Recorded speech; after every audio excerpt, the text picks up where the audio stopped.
He's one of the biggest catches in the war on terror. Pakistani authorities have finally found Khalid Sheikh Muhammad. Information Minister Sheikh Rashid Ahmed said the hunt was a long one. The agencies were looking for him after a long time, but he always escaped, and today he catch early morning, he'd been arrested. A joint Pakistani-US operation led to Mohammed's arrest. Authorities believe he's the mastermind behind the September the 11th terrorist attacks. He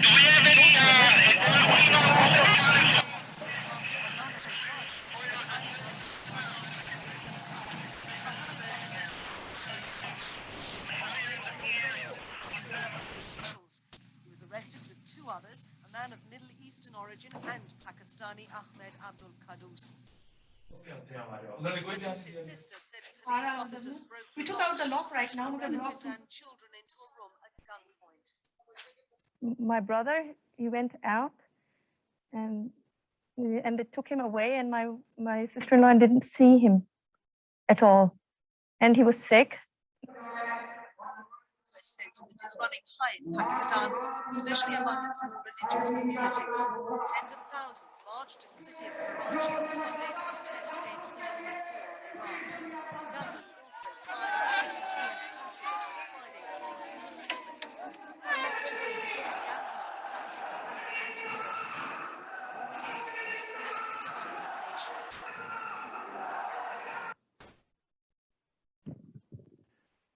The mystery of Khalid Sheikh Muhammad starts in the Balochistan province, which has a deep, rich history that goes back centuries. Some records have him born in Balochistan in 1964. Other records have him born in Kuwait in 1965. Both of his parents were active and strictly insular as distrusted outsiders. His father, Sheikh Muhammad Ali Dostam Baluchi, was a Deobandi preacher, while his mother, Halima Muhammad, reserved, mainly kept to herself. The family moved to Kuwait. Iraq, there was another young Muhammad who would grow up with his nephew, Abdul Basit Karim, also known as Ramzi Yousef, who was later convicted of the 1993 World Trade Center bombing. During 1982, Khalid Sheikh Muhammad had listened to a speech given by a notable Sunni preacher, Abdul Rasul Sayaf. He gave an impassioned plea about how the Muslim Ummah should join the jihad against the invading Soviet army in Afghanistan. After completing high school in 1983, Khalid Sheikh Muhammad would travel to the United States and enroll in North Carolina Agriculture and Technical State University, successfully completing his courses and receiving his bachelor's in science in 1986. During his time there, Khalid Sheikh Muhammad, along with other Muslims he congregated with, suffered almost weekly humiliations and slanders regarding their faith by white American students. Sometimes, while at evening prayers, himself and other Arab students' shoes would be thrown into a nearby lake, furthering the simmering anger within the young Muhammad. David Klett, professor of mechanical engineering at North Carolina A&T, would go on to state in an interview conducted by CNN that he may have given KSM the skills to carry out the 9/11 attacks. Quote, "We cover the fundamentals of jet engines and propulsion and chemical reactions, combustion reaction, and those things would have been necessary for them to at least consider what they planned for regarding the World Trade Center attack with the airplanes," end quote. It was here that Muhammad would have a growing animosity toward the United States. His treatment there gave him a fulfilling promise of revenge. He saw Americans as detached and a racist country, which also has a detrimental view regarding Muslims as a whole, along with the obvious, their political backing and their infinitely reserved political backing of Israel. By 1987, Khalid Sheikh Muhammad would travel back to Peshawar. There, he would meet up with his brother, Zahid al-Sheikh. Zahid would take KSM to meet the man he had first heard of on radio in 1982, Abdul Rasul Sayaf, head of the Islamic Union Party in Afghanistan. Sayaf had plans to incorporate KSM's talents into personal, detailed work for the Islamic Union Party, an organization created by Saif to incorporate Muslims and Afghans into a singular entity against Islamist opposition. He became Saif's secretary in charge of recruiting Afghan and Muslim jihadists to fight in the Soviet war, and was rather useful in the area of recruitment. While in Afghanistan, Khalid Sheikh Muhammad would meet some of the more notable warlords and Islamic figures in the front lines, people like Osama Bin Laden, Dr. Ayman al-Zawahiri, and Abdullah Azzam. Meanwhile, Zahid al-Sheikh would be employed as head of the Pakistani branch of one of the biggest charities, Pakistani Mercy International. A book later published by Simon Reeve called The New Jackals, Ramzi Yousef, Osama Bin Laden, and the Future of Terrorism. There, Reeve would allege that this charity-based organization had ties with the CIA and was used to funnel money to Islamic militants during the Soviet war. It is not known when Zahid got involved with the charity, but he is heading its Pakistani branch by 1988 when his nephew, Ramzi Yousef, first goes to Afghanistan.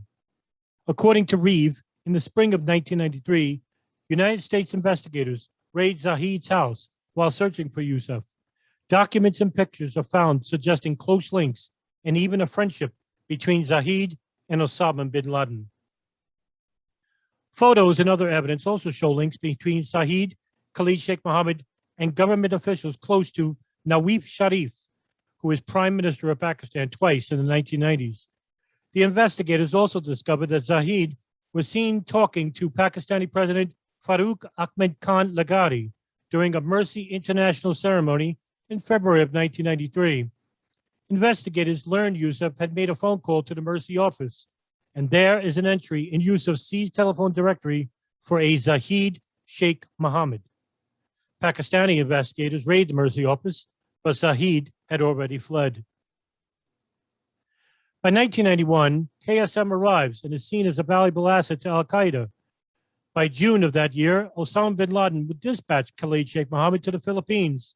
Here, he helps train members of the Salafist militant group Abu Sayyaf and the Moral Islamic Liberation Front in bomb making and assassinations.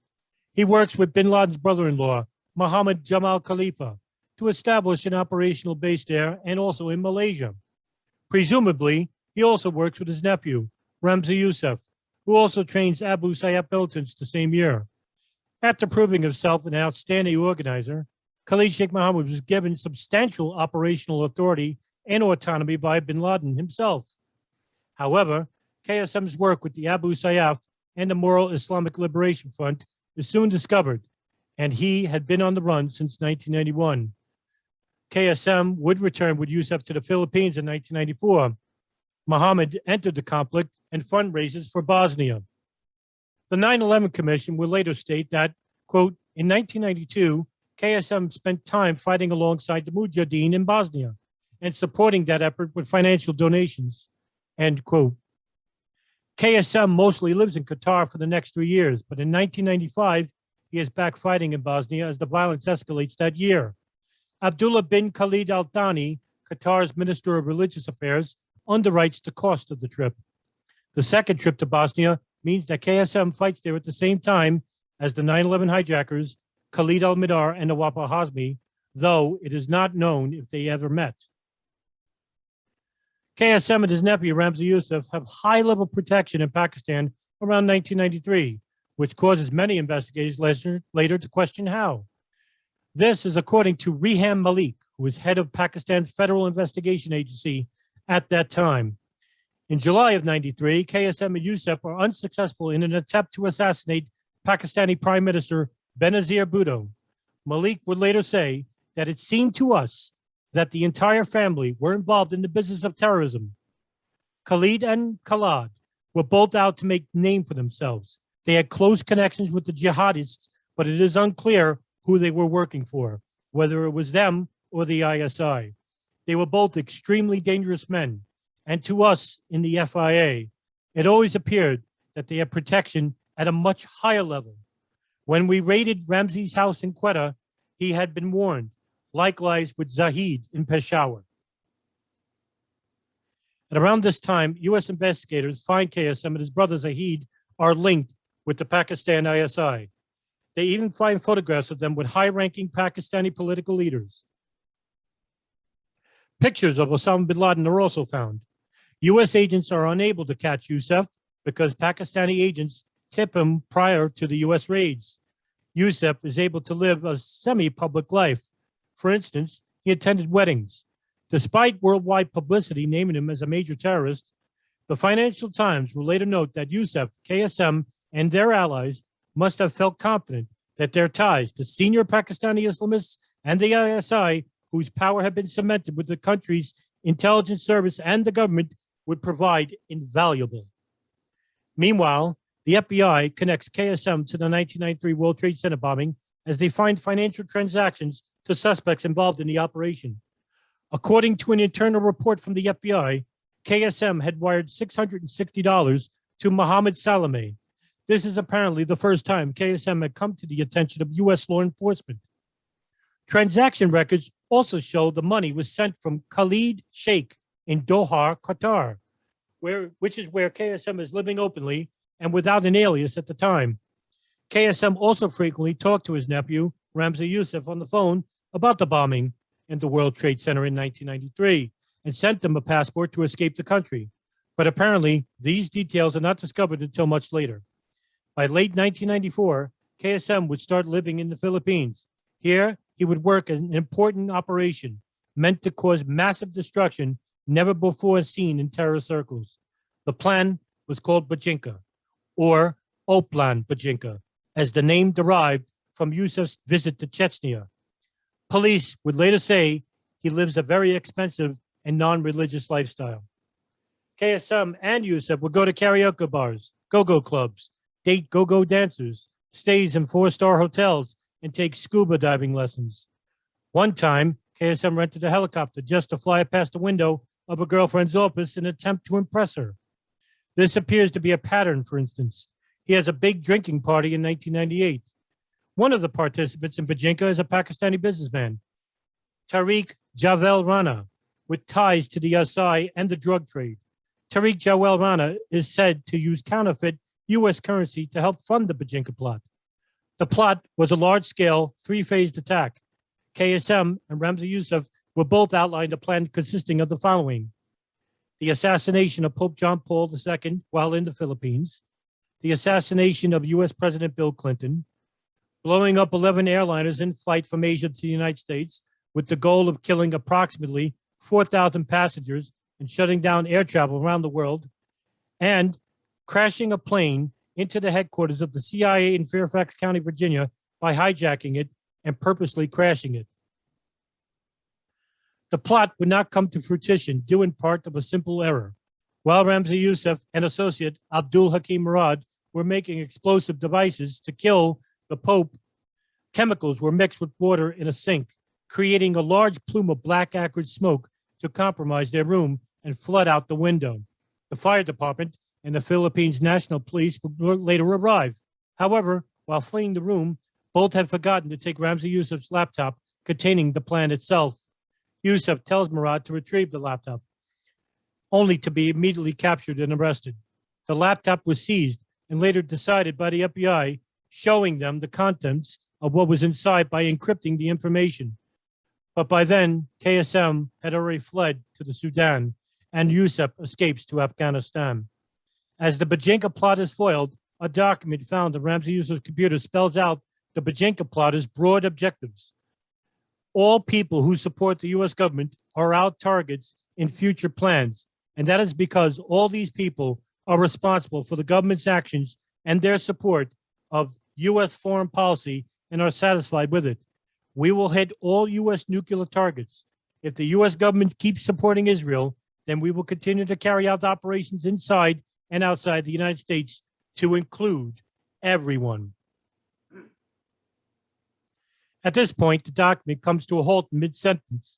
Khalid Sheikh Muhammad, much more than Ramzi Yousef, is the mastermind of the Bojinka plot. He will continue to work on the plot until it eventually morphs into the 9/11 attack.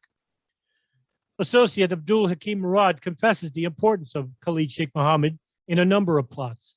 Over the next few months, Murad will give up more information about KSM in further interrogation. For instance, revealing that KSM had been in the United States and is planning to come back to the United States for flight training. Yet, despite all these revelations, U.S. intelligence will remain curiously uninterested in KSM, despite knowing that he is also Yousef's uncle. Murad reveals a plan to hijack commercial airliners at some point after the effect of Bojinka dies down. Murad himself had been training in the United States for this plot.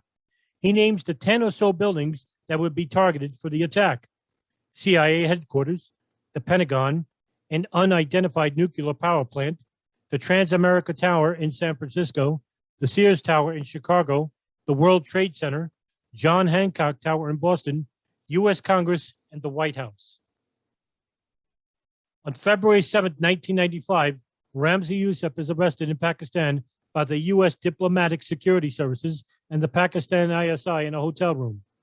The FBI successfully arranges for a photograph to be taken of Yousef. He is positively identified from the photo in 1995. This results in the indictment in the 1996 role of the 1993 World Trade Center bombing. During this, KSM had been living in the Sudan alongside Osama Bin Laden. He also travels to Qatar as well. As Qatar confirms that KSM is there and is making explosives, but they delay handing him over. After waiting several months, a high-level meeting takes place in Washington to consider a commando raid to seize him while in Qatar. However, the raid is deemed too risky, and another letter is sent to the Qatari government instead. One person at the meeting later states, quote, "If we had gone in and nabbed the guy or had just cut his head off, the Qatari government would not have complained a bit. Everyone around the table, for their own reasons, refused to go after someone who has fundamentally threatened American interests," end quote. After fleeing Qatar, Khalid Sheikh Muhammad travels the world and plans many Al-Qaeda operations. One plus country that he visits is Israel. According to the New York Times, Khalid Sheikh Muhammad, after leaving Qatar, had fled to Israel. His duration is not known. The CIA would later apparently ignore warnings from a recently retired CIA agent that Khalid Sheikh Muhammad is heading Al-Qaeda's terrorist operations. Robert Baer left the CIA late in 1997 and began private consulting in the Middle East. Baer soon meets Hasmad bin Jassim Al-Thani, Qatar's Minister of Economy and Chief of Police. Al-Thani tells Baer that KSM is now Bin Laden's chief of terrorist operations and gives Baer other details about KSM, including how some Qatari royals helped KSM escape. In early 1998, Baer passes all the information on to a friend still in the CIA, who then passes it on to the CIA's Counterterrorist Center. But the friend writes back a week later saying the CIA showed no interest.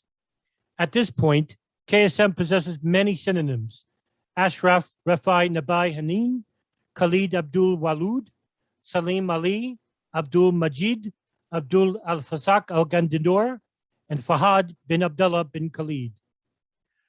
According to information which was forcibly coerced from KSM by U.S. intelligence officials and the CIA years later, KSM would visit bin Laden along with Mohammed in Tora Bora, Afghanistan. There, KSM would relate to bin Laden about a plan to target American cities without the use of bombs on planes. This time, the plane would be the weapon itself by hijacking it and crashing it into any U.S. designation. The plan had come from the foil plot from years prior, Bojinka. KSM outlined to bin Laden the hijacking of 10 planes, with KSM on the 10th plane, where he would kill all the men and leave the women and children alive, only to have the plane land, while the other 9 planes were to crash into designated U.S. targets all around the country. After he would deplane, he would give a media interview describing why the operation had taken place. According to KSM, bin Laden had thought the operation was a bit too much. The plan was to narrow it down to 4 flights. Afterwards, bin Laden asked KSM to join Al-Qaeda, for which he refused at first, but took up his offer of him having his family move to Kandahar, where he would keep a close check on him. By the autumn months of 1998, bin Laden had approved the KSM's operation and gave him his full blessing to conduct it. Bin Laden only wished to select the pilots. The United States announces a $2 million reward for KSM's capture in 1998, and wanted posters with his pictures are distributed. In 1998, in the fall, it is revealed that KSM visits the United States, presumably to take flying lessons in order to hijack planes and use them as missiles to crash them into high-valued U.S. targets. KSM would possess a current valid U.S. visa, and in 1999, KSM would meet Al-Qaeda operatives Ramzi bin al-Shibh and Mohammed Atta to devise a plan to the United States to using planes as weapons while in Hamburg, Germany. A group of Al-Qaeda operatives received advanced training at the Mes Aynak camp in Afghanistan. The large group includes future 9/11 hijackers Nawaf al-Hazmi, Khalid al-Midar, and Al-Qaeda commander Khalid bin Atash, nicknamed Khalad, who would be 9/11 hijacker Abu Bara al-Taizi, USS Cole bomber Ibrahim al-Thawar, and an operative who leads a series of suicide bombings in Riyadh in 2003, and another who was involved with the 2002 attack against a ship called the Limburg. According to statements by detainees, the course focuses on physical fitness, firearms, close quarter combat, shooting from a motorcycle, and night operations. All of this are small guerrilla operations. Osama Bin Laden and Khalid Sheikh Muhammad apparently visit the camp during the course. Khalid Sheikh Muhammad gives a course lasting 1 or 2 weeks for 3 operatives scheduled to take part in the 9/11 operation. There were Nawaf al-Hazmi, Khalad bin Atash, and Abu Bara al-Tazini. They learn how to say basic English words and phrases, read plane timetables and phone books, use the internet, make travel reservations, rent an apartment, and use code words. In addition, they play flight simulator games, watch hijacking themed films, and investigate visas for Southeast Asian countries. KSM also tells them what to watch out for when casing a flight. For example, whether flight attendants bring food into the cockpit. Khalid Sheikh Muhammad spends a week with 9/11 hijackers Khalid al-Midar and Nawaf al-Hazmi in a condominium where the 2000 Al-Qaeda summit meeting is held in Kuala Lumpur, Malaysia. The meeting would be seen from a distance by the CIA and Malaysian authorities, but had no one to witness what was said inside the meeting. However, under the direction of the CIA, they are videotaped. Present would be Ridwan Isamuddin, nicknamed Hambali of Jemaah Islamiyah, Yazid Sufat, who owned the condominium where the summit is held, Khalid al-Midar, Nawaf al-Hazmi, Salim al-Hazmi, Ramzi bin al-Shibh, Tawfiq bin Atash, Abed al-Rahim al-Nashari, Abu Bara al-Tazidi, and Fahad al-Kuso. The meeting lasts from January 5th, 2000 to January 8th. It is here many from the intelligence community would state that the bombing of the USS Cole and the 9/11 operation, as well as the Millennium Plot, were beginning their initial stages. According to an unnamed senior CIA official, before the summit started, the CIA learned that 11 young guys were going to attend, and young guys is slang for operatives traveling. Photographs of Khalid al-Midar, and Nawaf al-Hazmi were obtained by CIA operatives on the ground monitoring the meeting. Louis Freeh, FBI director, is briefed about the ongoing Al-Qaeda summit in Malaysia, and is also told that the CIA is in charge of the monitoring of the meeting. Freeh is promised that if the CIA operatives obtain any information about any of the subjects there, he would be informed. However, the CIA withholds information regarding the photographs of the attendees described above. According to James Bamford in the book Pretext for War, quote, the CIA purposely hid al-Midar from the FBI, purposely refused to tell the Bureau. The thing was, they didn't want John O'Neill and the FBI running over their case, and that's why September 11th happened. They have blood on their hands, end quote. By 2000, Khalid Sheikh Muhammad and 6 other Al-Qaeda operatives are put on a domestic no-fly list. All 6 are said to be associates of the World Trade Center bomber Ramzi Yousef, including Khalid Sheikh Muhammad. On the day of 9/11, 2 of the 9/11 hijackers will be on the 60,000 name tip-off list, but not the 12-name domestic list. So airport security does not know to stop them from boarding the planes they hijacked that day. According to a post-9/11 confession obtained from Khalid Sheikh Muhammad, Al-Qaeda operative Khalid bin Atash persuades hijacker Khalid al-Mihdhar to return to Afghanistan to meet with Khalid Sheikh Muhammad.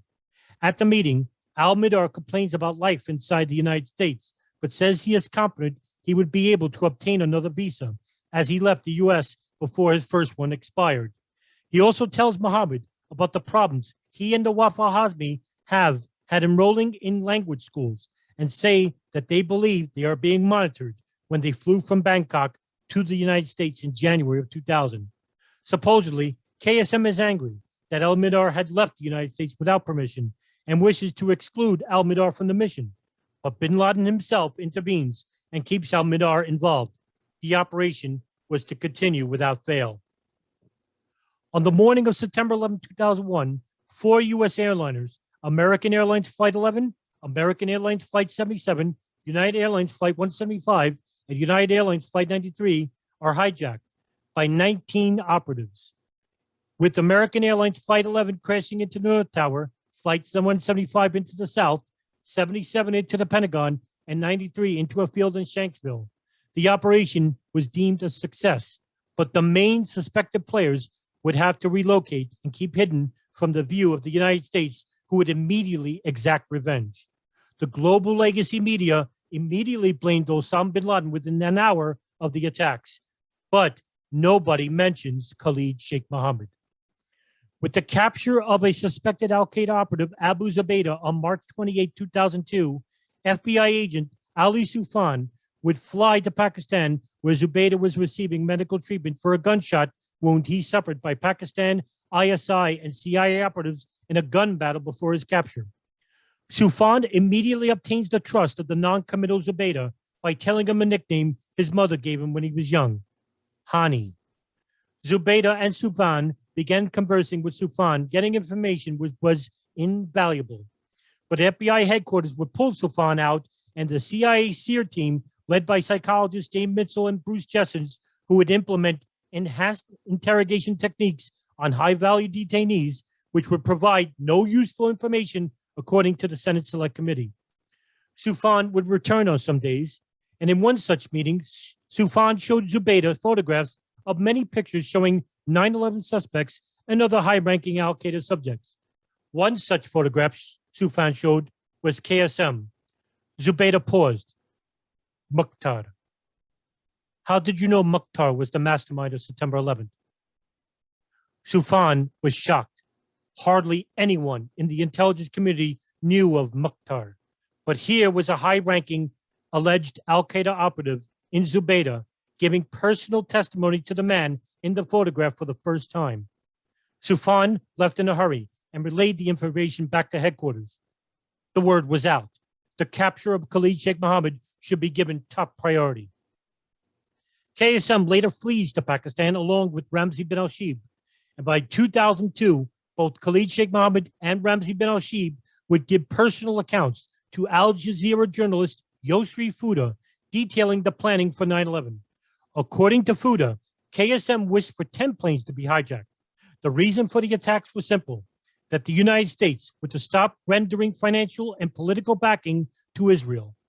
Fuda also obtains audio from al-Shibh, although it has not been made public. Video was also obtained by Fuda, but according to Kim, KSM had kept the video so they could blur out the faces. This video was not returned back. Whether this video exists or not, time will tell. Shortly after giving the interview, Pakistan ISI and the FBI arrest Ramzi bin al-Shibh in a safe house in Karachi. Then on March 1st, 2003, Pakistan ISI, along with the CIA, finally captured the elusive mastermind, Khalid Sheikh Muhammad. Pakistani President Pervez Musharraf will publish a memoir in which he claimed that KSM was arrested on February 29, 2003, instead of the widely cited March 1st, 2003, and was held by Pakistani forces for 3 days, during which time they interrogated him fully. Once we were done with him and had all the information we wanted, we handed him over to the United States government. Many different accounts will vary over the months about KSM's capture. U.S. investigators were allegedly find out that he had recently met with Osama Bin Laden. Later in 2003, authors Nick Fielding and Yosri Fuda will claim that not long after KSM is transferred from Pakistan to U.S. custody, he confessed that he had met with Bin Laden within the past 2 months. Bin Laden is said to be in good health.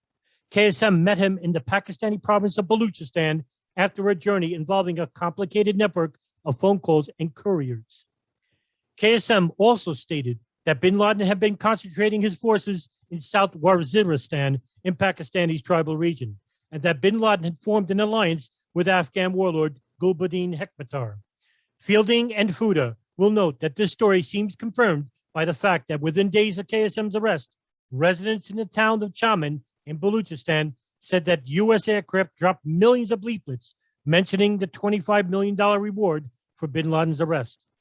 KSM also allegedly claims to know that Al-Qaeda's second-in-command, Ayman al-Zawahiri, recently returned to Quetta, Pakistan, after spending some time in the Middle East. Also, within days of KSM's arrest, millions of leaflets around Zawahiri and his reward are dropped in that region. KSM would be regularly tortured by the CIA at 2 different black sites in undisclosed locations.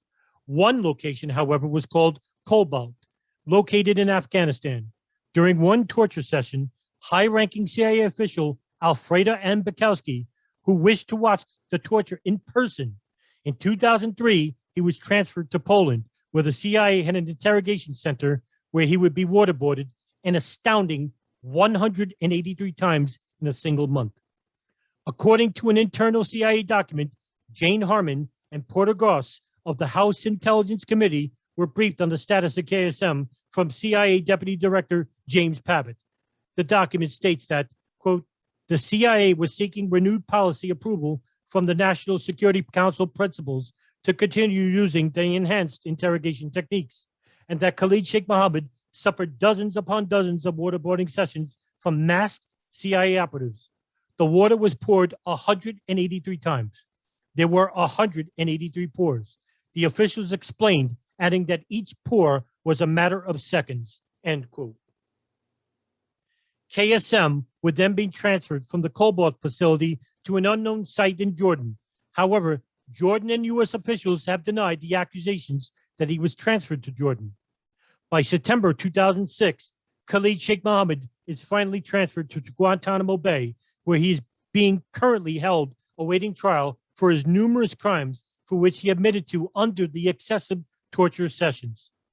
Mukhtar, who was tortured at such incredible lengths, rendering him mentally and physically damaged, would admit to 32 terrorist plots, an absurd amount of operations, all of which could not be determined.